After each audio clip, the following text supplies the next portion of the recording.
Ian, here we are, standing in a block of woodland, quite literally in the shadow of the Black Hill grouse moor in the Pentlands. What do you know about what happened to Fred? I'd never heard of Fred until the end of January. I was aware that the project was satellite tagging a number of golden eagles in Scotland. Very, very welcome, giving us lots of more knowledge about the bird's movements. On the 25th of January, I got a phone call from the project team. I was sitting at home in the evening, just finished my tea, and they said, look, we've got real concerns about one of our birds. The data's suggesting there is a problem. And I said, well, if you can email me the data, I'll have a look at it when I get into the office the next morning. And within 10 minutes of switching on my computer, I took one look at the data and thought, we have a big problem here. There's something really odd happened to this bird. First of all, we had a satellite tag that was functioning very, very well. It was giving lots of readings, sometimes as frequently as every 6 minutes. The battery voltage was as you would expect. It was perfect, and then suddenly transmission stop. Now, sadly, we've seen that all too often in Scotland. We had a report published, a very welcome report, that was commissioned by the Scottish Government after we highlighted the disappearance of a number of golden eagles in one area of the Mona Leith near Inverness. We had about 8 birds disappeared in 5 years, and it was a very similar pattern that the data showed.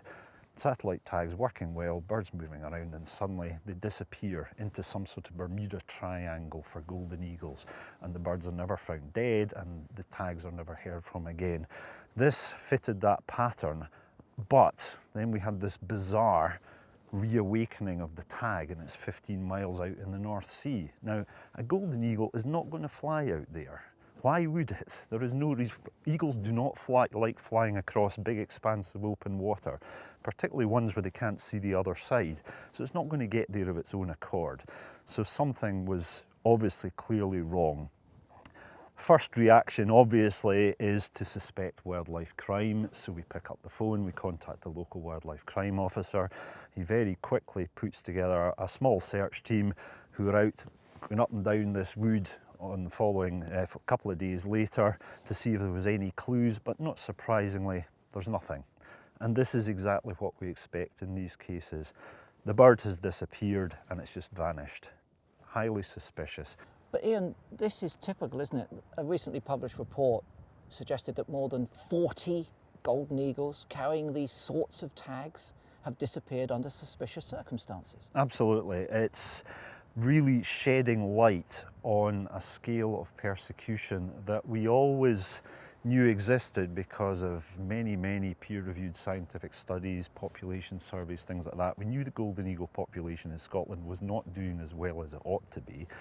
In the last 10, 15 years, as the technology has developed and more satellite transmitters have been deployed, not only do we know a lot more about where golden eagles are living, but we're understanding a lot more about where we're dying.